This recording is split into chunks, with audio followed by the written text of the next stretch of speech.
Former governor of Maryland, Republican Larry Hogan, is currently leading the state Senate race by double digits. According to a new Washington Post University of Maryland survey, Hogan is beating the likely Democratic contestants. Hogan ahead of Democratic Representative David Trone at 49% to Trone's 37%, and also leading Prince George's County Executive Angela Brooks 50 to 36% respectively. But that same survey, which polled over 1,000 registered voters in Maryland earlier in March, found that 55% of voters want Democrats to control the state's upper chamber. This puts Hogan's potential win in the balance. So I think, this is one of those cases where we see kind of often where you have someone in a red state or in a blue state that belongs to a party that's not the majority party among the voting population, but because they've done a good job in a position they were elected to, they're like, we know this guy, we know what he's up to, we know what his values are, we know how he governs, and so we like him, we're going to vote for him. I think, that 55% wanting Democrats controlling, the state legislature is good. It seems like this guy is one of the exceptions that maybe crosses party lines or, has ideas outside of the two-party system. Yeah, I mean, Larry Hogan's a pretty moderate Republican. He was a very moderate governor. Maryland, of course, is a deep blue state at this point, mostly due to Baltimore, Prince George's County, and Montgomery County. But he left office, Larry Hogan did, with a very high approval rating.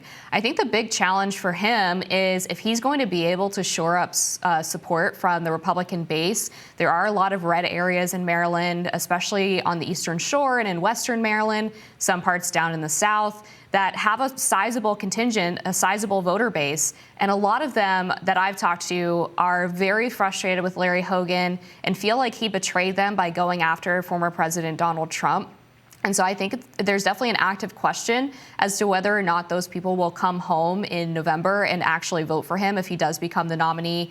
I saw a poll from Emerson College that showed he was leading the other Republican primary candidates by something like 40 or 50 points. So I think it's safe to assume that he's going to be the nominee. But again, you have a conservative base in Maryland that might not vote for him, and that could be a challenge heading into November. Absolutely.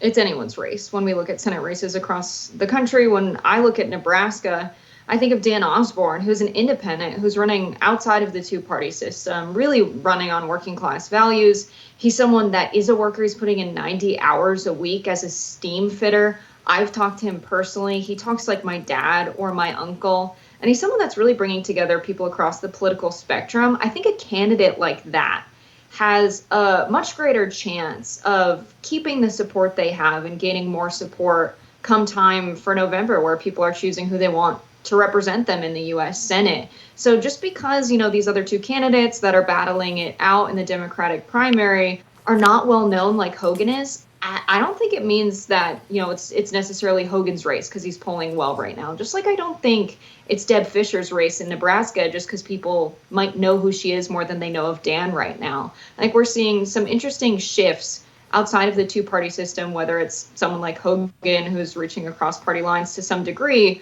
or someone like Dan who's running as an independent, which we don't see for U.S. Senate quite often.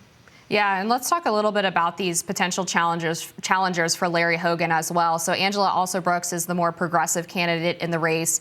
That's probably why you see Larry Hogan leading her a little bit more aggressively in that poll, because she does have a sizable base of the Democratic Party, but maybe doesn't appeal as much to a lot of the moderate voters in Maryland. And then David Trone, of course, is a U.S. congressman. Larry Hogan leads him by 12 percentage points. But David Trone has a lot of baggage. He is very, very wealthy. He is the founder of Total Wine, which you might be familiar with, and definitely is going to have a hard time pooling that progressive base of the Democrats the way that Angela Brooks would. And he also just found himself in a little bit of a scandal this week. And he was in a hearing in Congress, and he I guess unintentionally dropped a very antiquated racial slur that obviously I cannot say on camera, but I can tell you what he says he meant to say was he meant to say Republican bugaboo, and he used a different term that is a derogatory term towards black people, while the OMB director, who was a black woman, was sitting in front of him, and he's since apologized and basically said that he misspoke. But that is not what you want when you're running for in a Senate primary against a progressive challenger. And then David Trone also has the issue of he's apparently known for his constituent services, but his constituent services office was closed for like 3 years during the pandemic. So I think that there's a lot that Larry Hogan could hit him on in a general election. That word just shouldn't be in anyone's vernacular. If you slip up and say it, you've got some problems with how you think about people and the world. I have never slipped up and said a racial slur like that, so I just can't relate.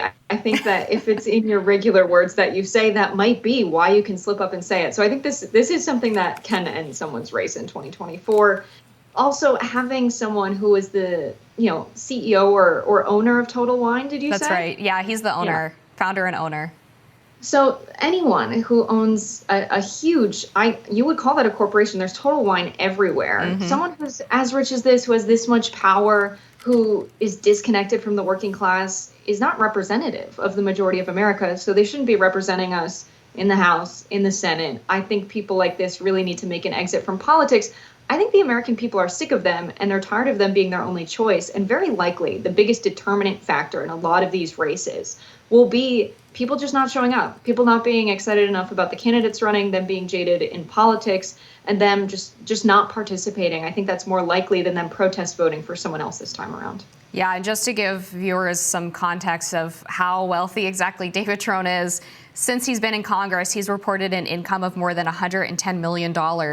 And this is fascinating. So speaking to your point about being disconnected from the working class and kind of being in bed with the wealthy elite, the Maryland legislature right now is considering passing a bill that would expand the number of liquor licenses that can be owned in the state by one person. And it's apparently, according to the reporting, targeted so that David Trone can open more Total Wines in Maryland. It's just unbelievable. Yeah, that's absolutely insane. What we're seeing in these races, I feel like it's exciting, it's interesting, but there's also a part of me that's just dying inside that these are the people running for office. Yeah, it kind of reminds me of Gavin Newsom creating this carve out for restaurants that sell bread as a separate item because his buddy, for some kind of regulation they were passing, because his buddy owns Panera and gives him a bunch of money for his campaign. It's never ending with these people, Jessica. We're going to leave it there. We'll be back with more Rising after this.